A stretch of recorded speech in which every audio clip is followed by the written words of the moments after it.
The first thing I noticed when I regained consciousness was the ceiling. It wasn't a ceiling in any human sense.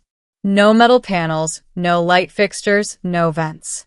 Instead, it was a living surface, pearl white and softly pulsing, like the inside of a seashell breathing. A warm glow seeped from it, washing over me in gentle waves. I tried to sit up and found myself on a platform shaped from the same smooth, organic material. It adjusted beneath my weight, molding to my body. I had no memory of how I got here. The last thing I remembered was the storm over the colony outpost on Vesta 9. I had been a maintenance engineer, patching power relays during a magnetic surge. The sky had split with violet lightning. Then nothing. A soft sound reached me. Footsteps, though not quite. More like a whisper of silk sliding over marble. I turned my head. She entered the chamber without announcement, and for a moment, I forgot how to breathe. She was tall, taller than any human, her figure graceful and impossibly symmetrical. Her skin shimmered like moonlight on water, pale with threads of faint gold running beneath the surface. A crown-like crest rose from her head, crystalline and luminous. Her eyes were large, faceted, and glowed a deep sapphire. An alien. Royalty, judging by the elaborate mantle trailing behind her like liquid glass. She stopped beside my platform and regarded me with solemn curiosity. "You are awake," she said. Her voice didn't come through the air. It appeared in my mind, gentle and clear, as though spoken directly into my thoughts. I tried to speak aloud. My voice came out hoarse. "Where am I?" Her gaze softened. "You are aboard the celestial throne. My vessel. I am Queen Oralise of the Nytherian Dominion." I swallowed hard. I had heard rumors of Nytherians, ancient, powerful, isolationist. Humanity had never officially met them. Some doubted they even existed. "Why am I here?" I asked. The queen tilted her head slightly. "You arrived through the Veil Gate. No being crosses the veil by accident. I assumed you were a visitor." I almost laughed. "Visitor? I'm a human engineer from a mining outpost. I don't even know what a Veil Gate is." The queen studied me intently, as if reading every thought behind my words. Then something flickered behind her eyes. Confusion. I was given food next. Not that I had asked, but a pair of attendants, tall, slender beings similar to the queen, brought a floating tray. On it rested translucent fruits, steaming liquids, and crystalline shapes that emitted faint harmonic hums. I hesitated. The queen observed. "Your biology differs from ours, but the sustenance is adaptive. It will not harm you." Cautiously, I tried a piece of fruit. It dissolved into a sweet, cool mist on my tongue, filling me with warmth and energy. My hunger faded instantly. "You said you came through a Veil Gate," Queen Orally said as I ate. "Describe what you last remember." I told her about the storm, the lightning, the surge, the blackout. As I spoke, her expression grew increasingly troubled. "That is not possible," she said finally. "What's not possible?" I asked. "The Veil Gate does not connect to primitive worlds." I bristled slightly. "Primitive." Her tone remained neutral. "Worlds without unified interstellar presence. Worlds that have not reached harmonic consciousness. Worlds like yours." I leaned back. "So you're saying your portal isn't supposed to open to Earth or our colonies?" "Correct," she said. "Yet here you are." Silence settled between us. Somewhere deep inside the ship, something resonated, a low, resonant tone that vibrated through the floor. The living walls rippled faintly. "I will determine the cause," the queen said. "Until then, you will remain under my protection." It sounded less like hospitality and more like containment. Days passed, or what I assumed were days. There was no sun, no night, only the ship's gentle shifting illumination. I learned to navigate the hallways, though walk was the wrong word. The floors subtly moved beneath me, guiding me where I intended to go. I saw no guards, no locked doors, but I sensed I was never alone. The ship watched, listened, observed. Queen Oralise visited often. She asked questions about humanity, our governments, our wars, our technologies, our art, our dreams. I answered honestly, though some things felt embarrassing to admit. You fight each other over territory? She asked once. Sometimes, I said. And resources? Yeah. And belief systems? I sighed. Especially those. She seemed genuinely puzzled. Your species has barely survived planetary unity, yet you reached beyond your star.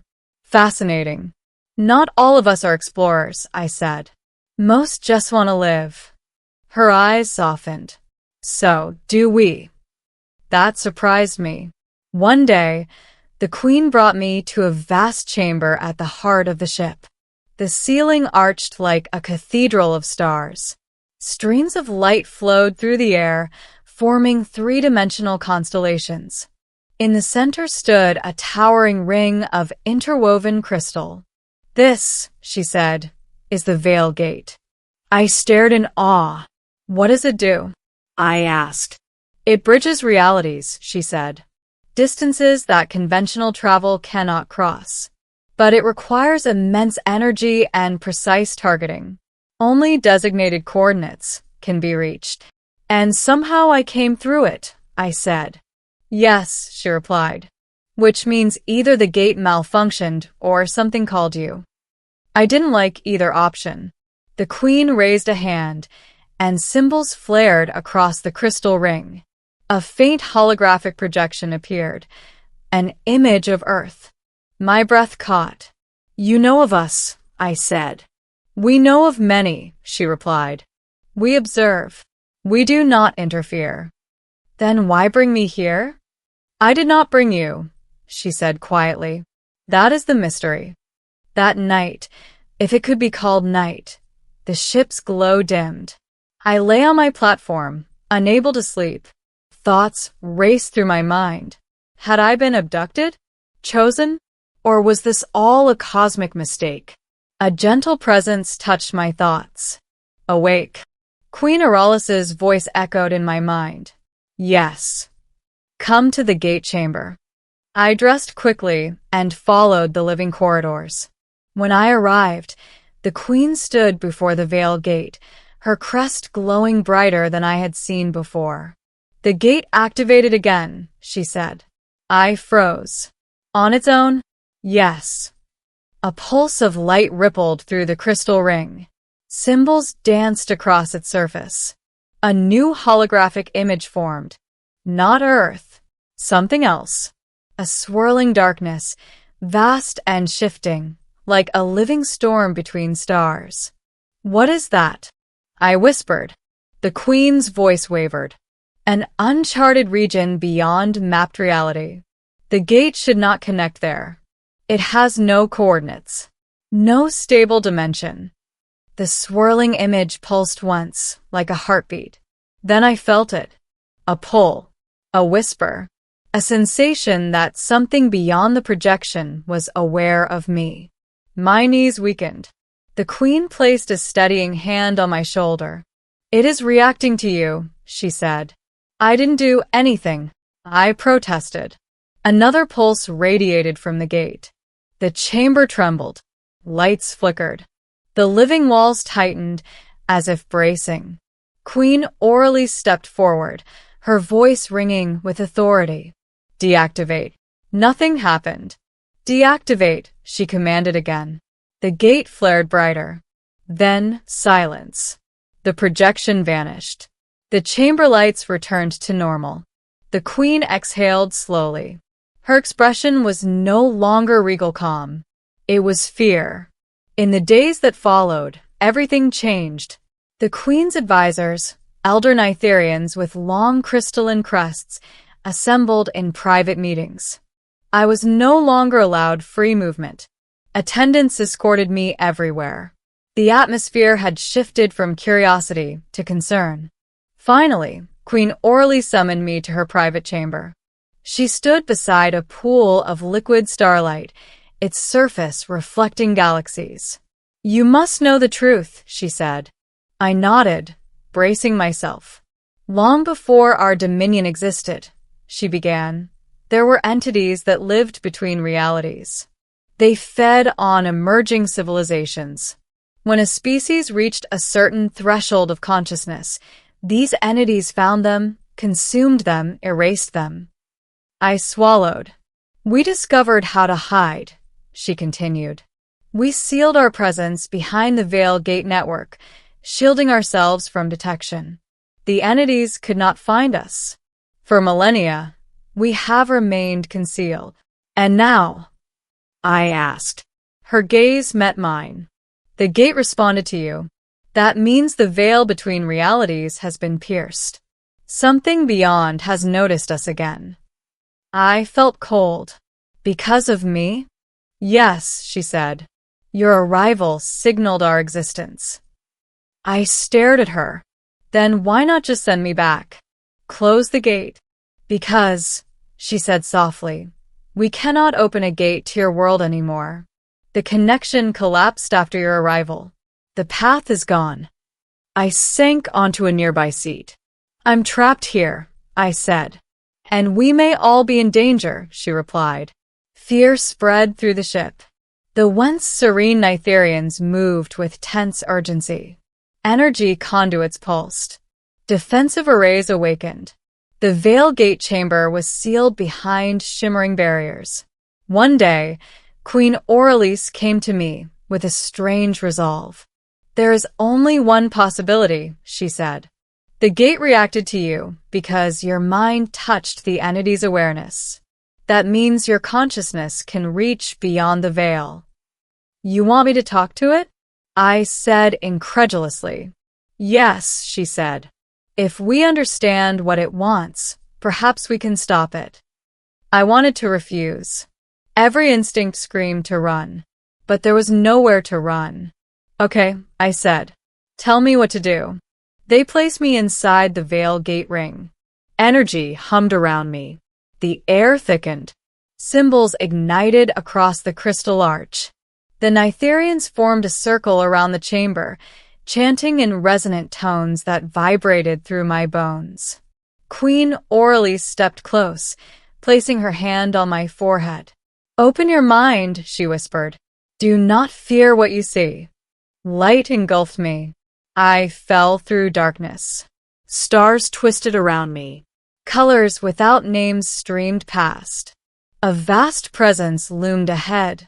Endless, formless, ancient. A voice spoke inside my mind. "You called." I shook my head violently. "I didn't. I don't even know you. You crossed the boundary. That is a call." I saw visions, worlds blooming with life, then fading into emptiness. Civilizations erased like chalk under rain.